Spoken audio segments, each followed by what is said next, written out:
हाँ तो बच्चों, अब हम पढ़ेंगे प्रतिबिंब। प्रतिबिंब क्या होता है? मान के चलिए हम दर्पण के सामने खड़े हैं, तो आपको ऐसा महसूस होता है जैसे आप दर्पण में खड़े हैं, यानी कि आपका स्वरूप सेम टू सेम दर्पण में बन जाता है। उसे ही हम क्या कह देते हैं? प्रतिबिंब। तो प्रतिबिंब किसे कह सकते हैं? समझ लो कि जहां पर वस्तु ना हो लेकिन फिर भी वहां हमें वस्तु का क्या हो? आभास। तो उसे ही हम क्या कह देते हैं? प्रतिबिंब। तो अभी हमने उत्तल और अवतल दोनों दर्पणों से प्रतिबिंब का निर्माण किया। क्लियर? तो दर्पण में परावर्तन होता है, इसलिए प्रतिबिंब का निर्माण हुआ। अगर हम दर्पण की जगह लेंस ले लें तो क्या प्रतिबिंब का निर्माण होगा?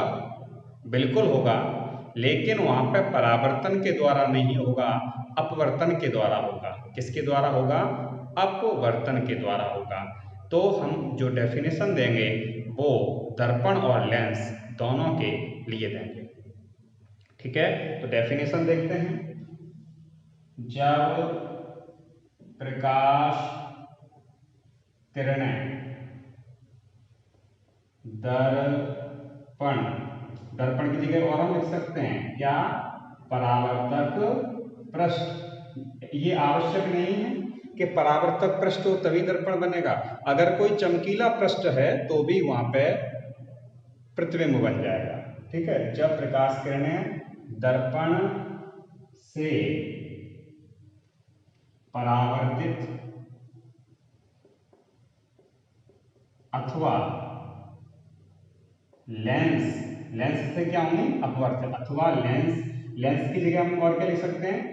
अपवर्तक माध्यम अथवा लेंस से अपवर्तित होकर जहां मिलती हैं, जहां मिलती हैं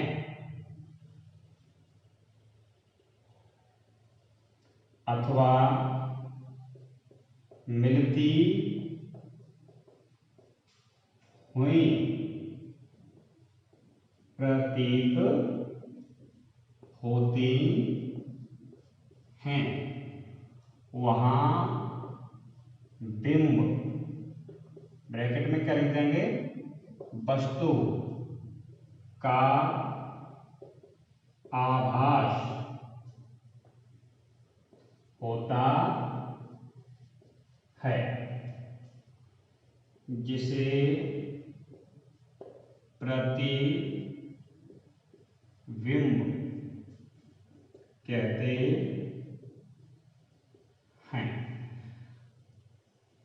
जहां मिलती हैं और जहां मिलती हुई प्रतीत, दो शब्दों का यूज किया है, मिलती हैं और मिलती हुई प्रतीत होती हैं। ठीक है, इसका मतलब आपके प्रतिबिंब भी दो प्रकार के होते हैं। कौन कौन से? एक तो वास्तविक प्रतिबिंब,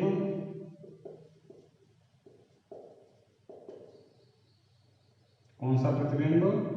वास्तविक प्रतिबिंब। और दूसरा आभासी प्रतिबिंब। तो पहली वाले की हम बात करेंगे वास्तविक प्रतिबिंब की।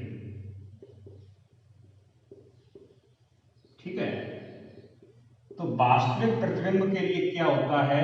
जहां मिलती हैं।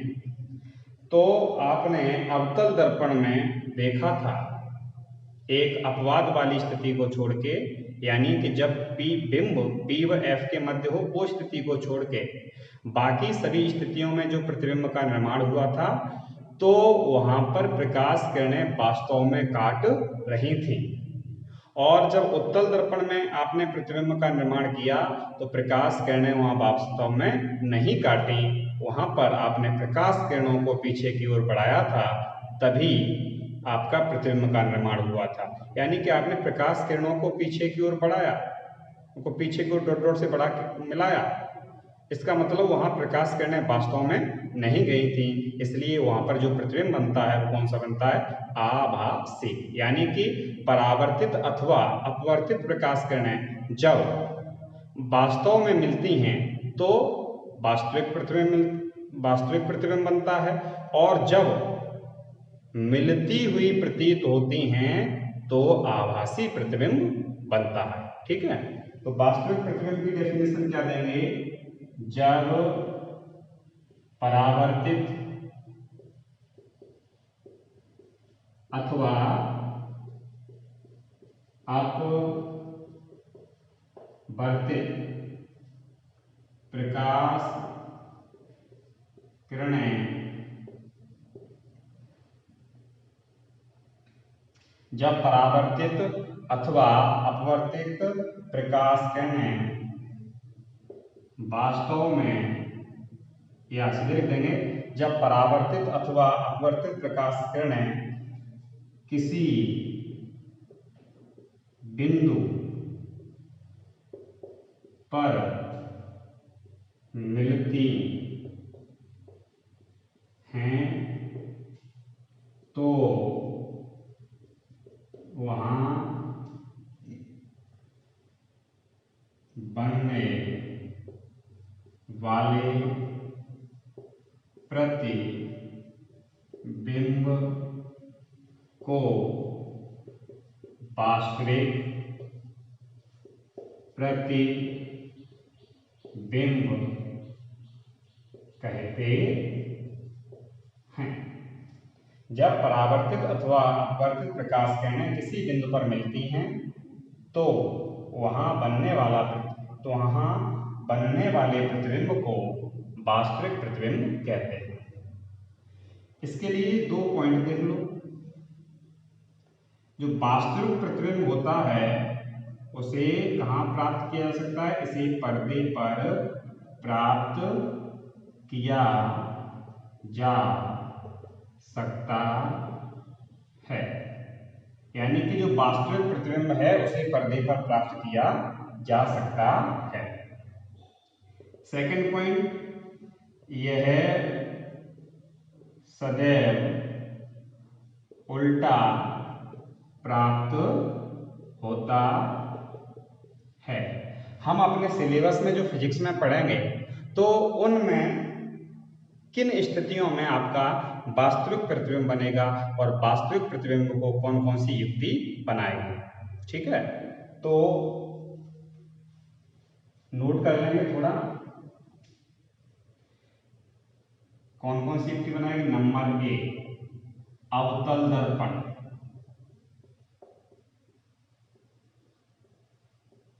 ठीक है, कब?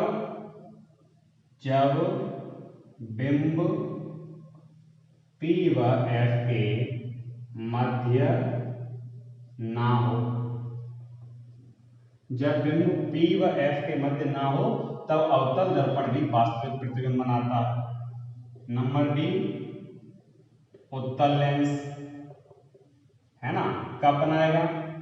जब बिंब O व F के मध्य ना हो। जैसे आपके दर्पण में ध्रुव होता है उसी प्रकार लेंस में O होता है, वो प्रकाशिक केंद्र होता है। से इन दोनों से, ठीक है, से वास्तविक प्रतिबिंब का निर्माण होता है। क्लियर? अब नंबर 2 आता है आपका आभासी प्रतिबिंब। कौन सा प्रतिबिंब? आभासी प्रतिबिंब। क्लियर? कौन सा वाले की बात करेंगे अपन? आभासी की। तो इसमें क्या था वास्तव में? जब परावर्तित अथवा अपवर्तित प्रकाश किरणें किसी बिंदु पर मिलती हैं। अब इसमें क्या होगा, डेफिनेशन सेम रह जाएगी, तो क्या हो जाएगा, थोड़ा सा परिवर्तन कर देना है। क्या लिख देंगे, जब परावर्तित अथवा अपवर्तित प्रकाश किरणें किसी बिंदु पर मिलती हुई प्रतीत होती हैं। इसको हटा के क्या लिखेंगे, मिलती हुई प्रतीत होती हैं। इसको हटाओ ना, तो इसकी जगह अपन क्या लिख सकते हैं,